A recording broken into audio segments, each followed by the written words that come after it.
you for inviting us to be with you today. We've been part of these expos for many years, going all the way back to the founding of the Neuro Challenge Foundation and Dean Sutherland.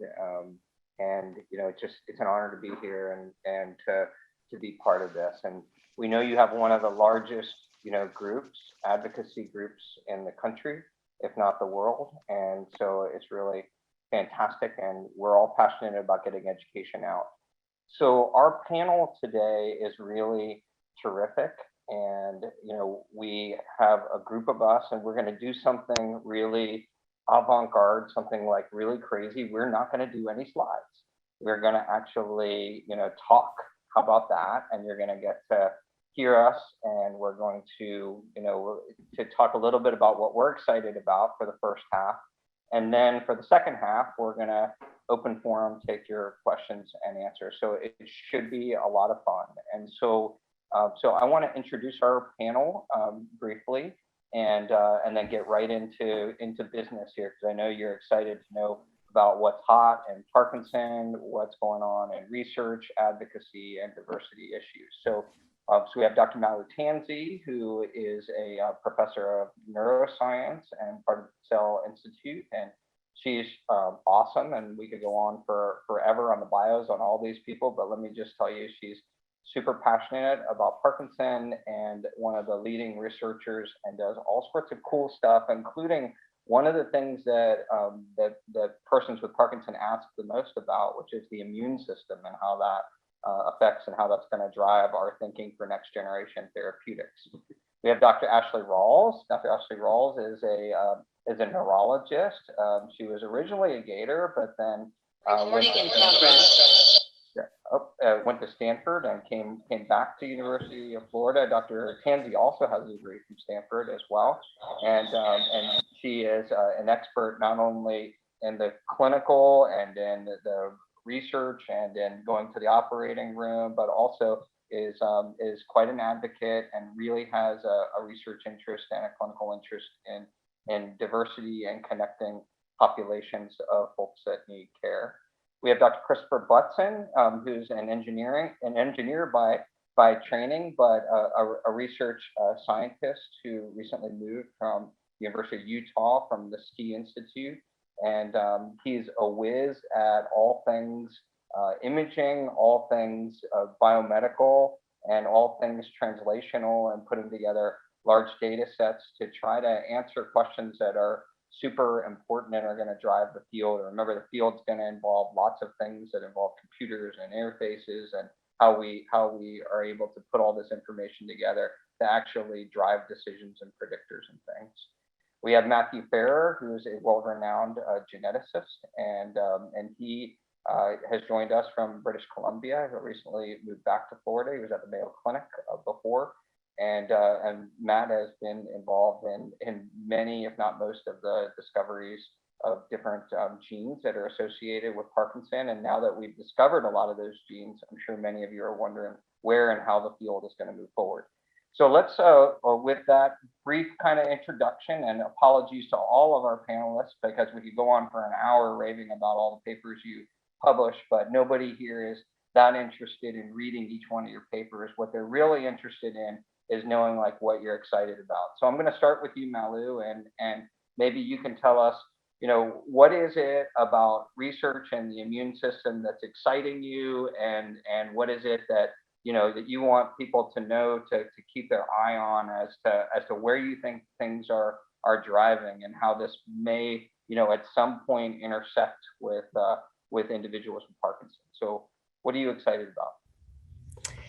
Yeah, great question. Thank you for the opportunity to speak to you all today. Thank you, Michael, and the organizers. I am most excited about the fact that the field has come to recognize how important it is to think about the immune system, in the sense that the immune system is going to be one of the first responders when your brain and neurons are in trouble. And because of that, we think that by following the immune system cues, we will be able to look for people who are at risk for Parkinson's, not just the genetic cases, but all the sporadic cases, and be able to diagnose earlier some of those non-motor symptoms. We're understanding those better and better every day. And because of that, we will be able to come up with some more innovative treatments. And Dr. Ferrer and I are already working on some of that with T cells and other things that we can talk to you about later in the Q&A. And so we're really excited about how the immune system understanding is going to help us figure out how it protects you or predispose you to early onset or late onset Parkinson's.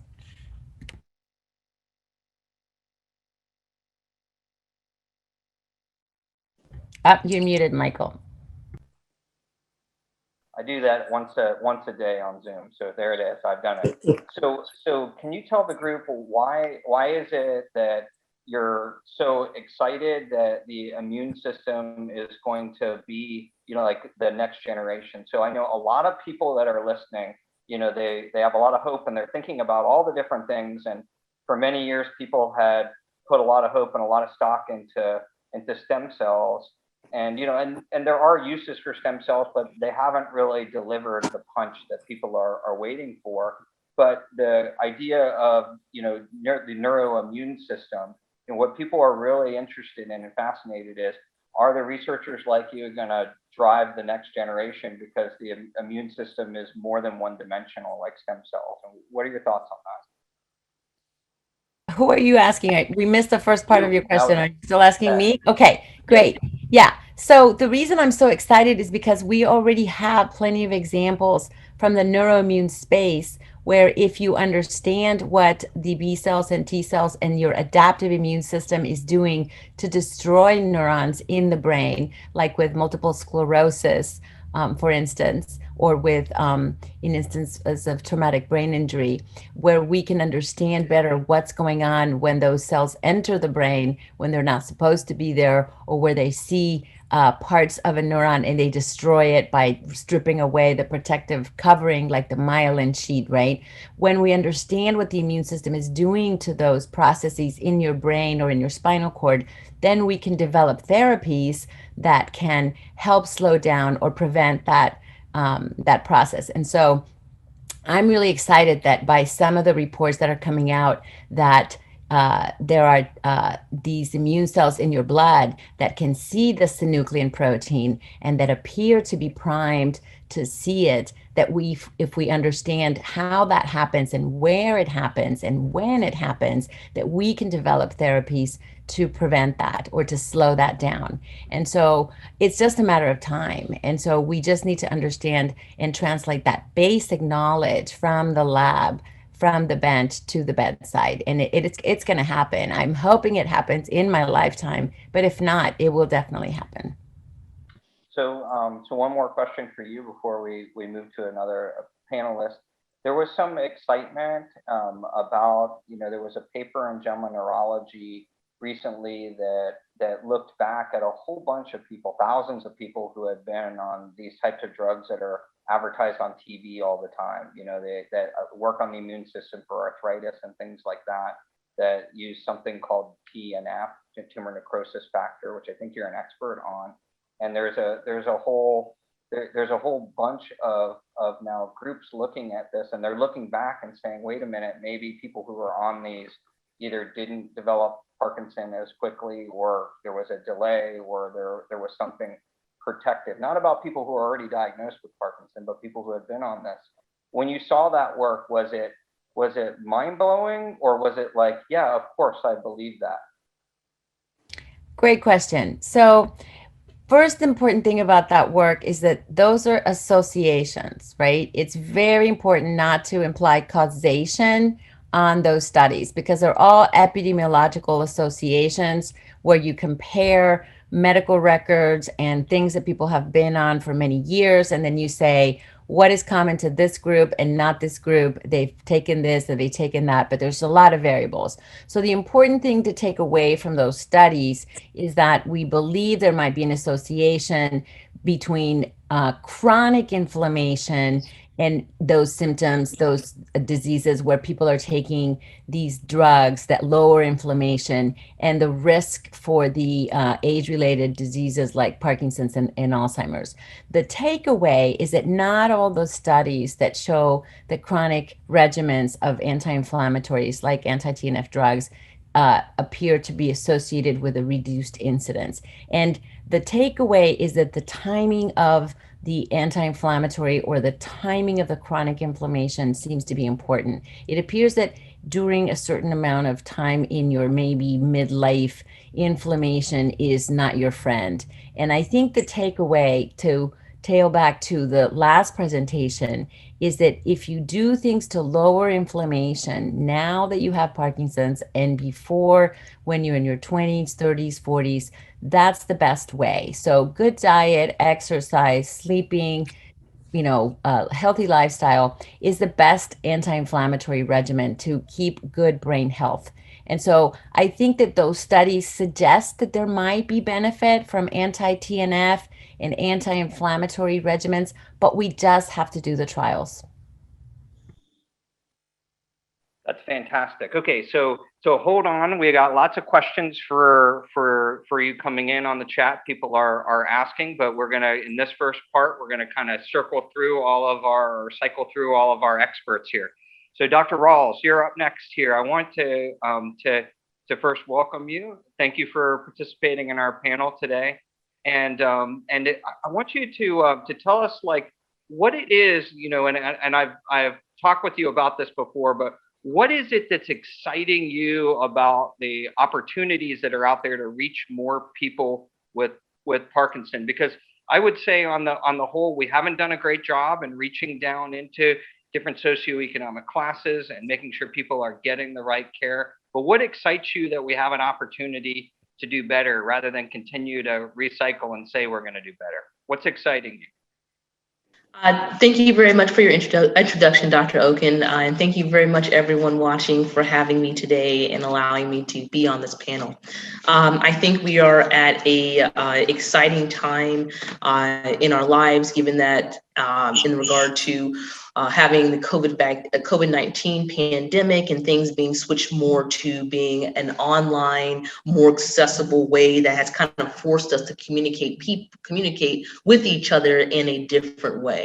So I think that has allowed, kind of forced us into learning more and how to have, for example, a program like this where we're not all physically together, at least this panel, but in a way for us to interact with each other in a meaningful manner. So I think this will allow us to reach out to traditionally underserved populations that may not have the access to physically go to large conferences or to go to areas that are far away and be able to access the educational means and potential, therapy services in regard to getting what they need for Parkinson's disease and other related disorders. So I think that this has really kind of galvanized an action to go forward in a way that has forced us because of the overall kind of climate that has occurred. So I'm excited in that regard and also to reach out to these underserved communities. So what do you think, Dr. Rawls, if you had all the resources in the world and you were thinking, we really need to fix this problem. So here at this Neuro Challenge event, I've been to these for many years. They get almost 1,000 people together, which is awesome, right? And I want to celebrate that for this group. But we're talking about millions and millions of people with a very large, in fact, according to the World Health Organization and others, there's going to be, more than doubling again from 1990 to 2015, then 2015 to 2040. It's unbelievable. So 1,000 people isn't going to cut it. So what do we need to be doing to really reach people?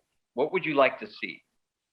So obviously with unlimited resources at our disposal, I think the biggest thing really would be outreach and education, because you're going to need to understand and know the basic symptoms of Parkinson's disease and its related cousins in order to get the help that you need. So I think that's one of the main things, because many times patients may come in and say, I've got the shakes, or, oh yes, you know, several members of my family have had the shakes, or they're moving more stiff and more slow, giving not only the patients and their families, but other providers out in the community, the basic tools to understand, you know, oh, this might be a type of Parkinson's disease, or, you know, how do I get someone to the right personnel? So I think the biggest thing really is starting on the ground level with education, and then working our way up in regards to access in clinics.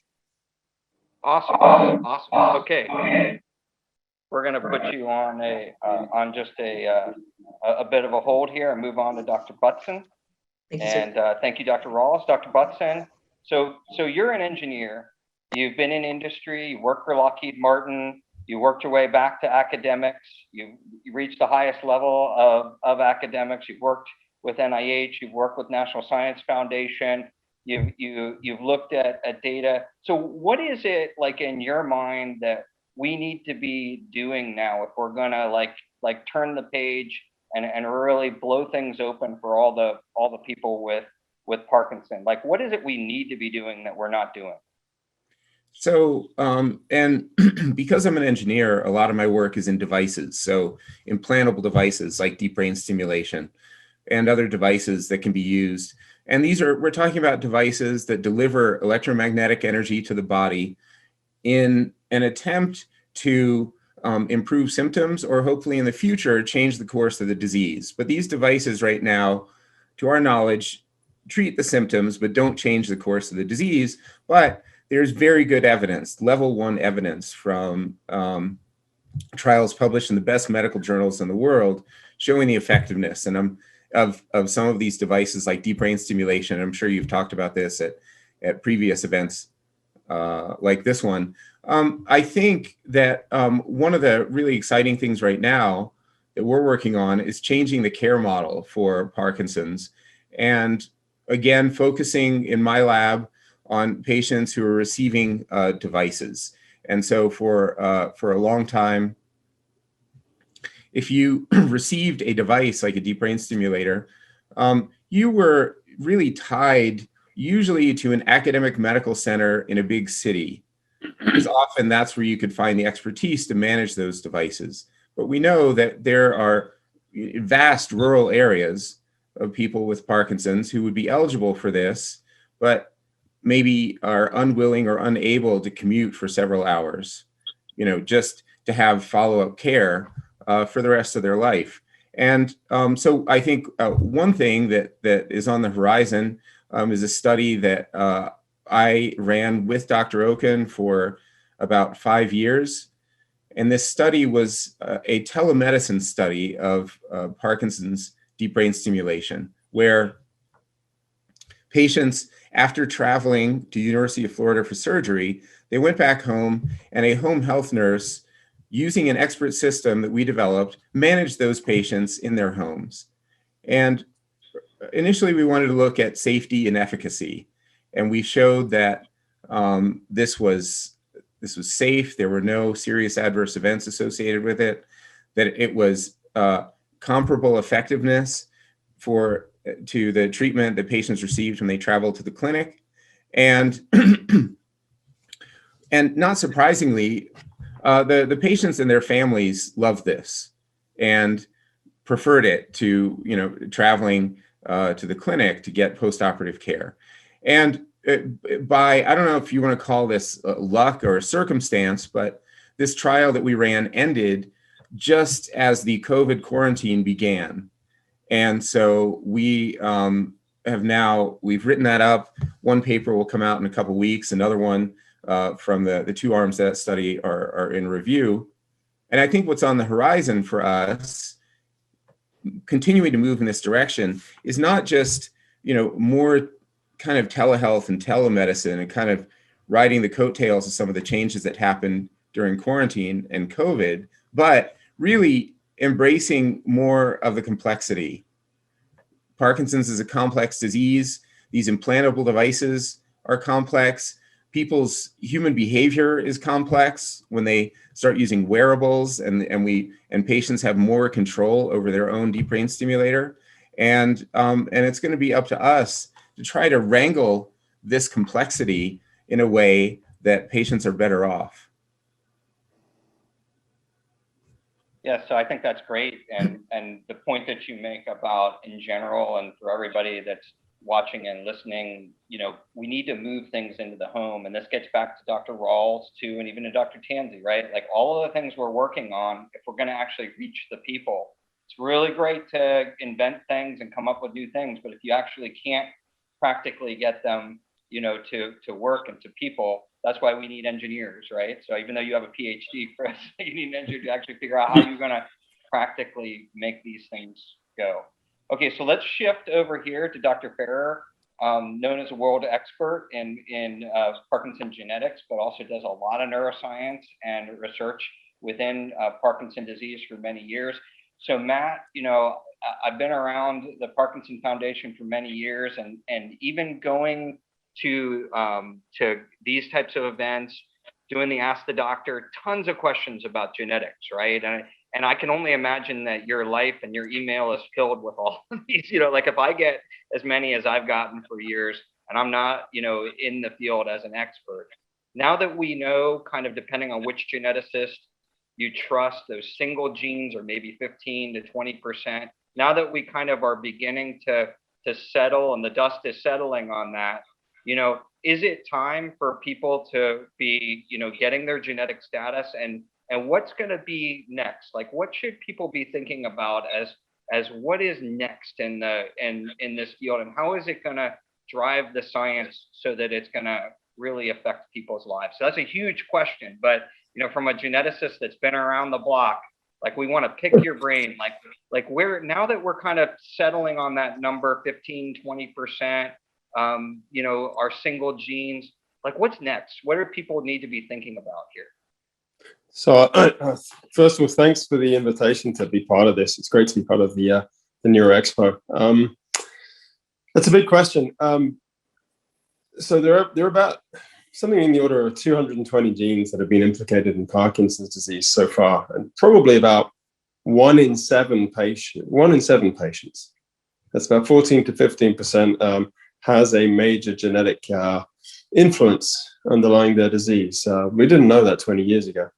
The way that's going to change biology, it's going to change the way, in a lab, the disease might be modeled, whether it's in a fruit fly or C. elegans or a mouse model or even a computer simulation, looking at data from patients, for example. That's going to make that a much more scientific approach.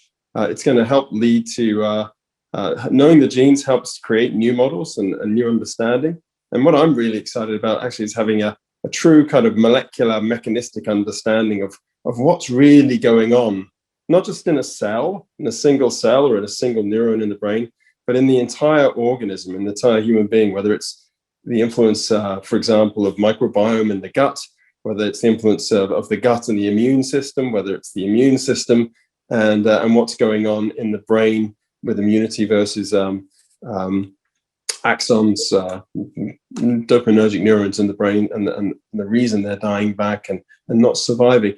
It's going to help inform, particularly, I think, clinical trials, and help stratify clinical trials and enable medications that are designed and targeting fundamental causes of the disease to be applied to the patients where they're most likely to have benefit, not just to help with symptoms, but also to help with progression, to slow down the progression of the disease, to halt the progression of this disorder. So that's what I'm really excited about, that molecular understanding.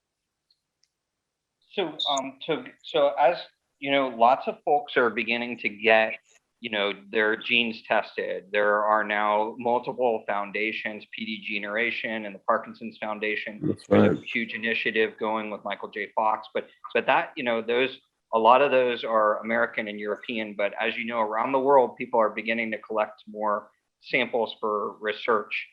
So when people get their phenotypes, okay, so when they find out or their genotypes, what's in that report? and the report says you don't have one of those 15 or 20%. Okay, as a scientist in the field, is that blood, is them participating still important to you? You know, because I think a lot of people misunderstand that just because you don't have one of those known, you know, genes, that the blood and everything, that it's a waste of time. Is it a waste of time to the field, or is there something there? Absolutely not. And that's one of the biggest problems and challenges, I think, is education around this. So a lot of the folks I talk to with Parkinson's disease, they say they've taken part in 23andMe. They say they're taking part in PD generation or maybe a Fox-based study.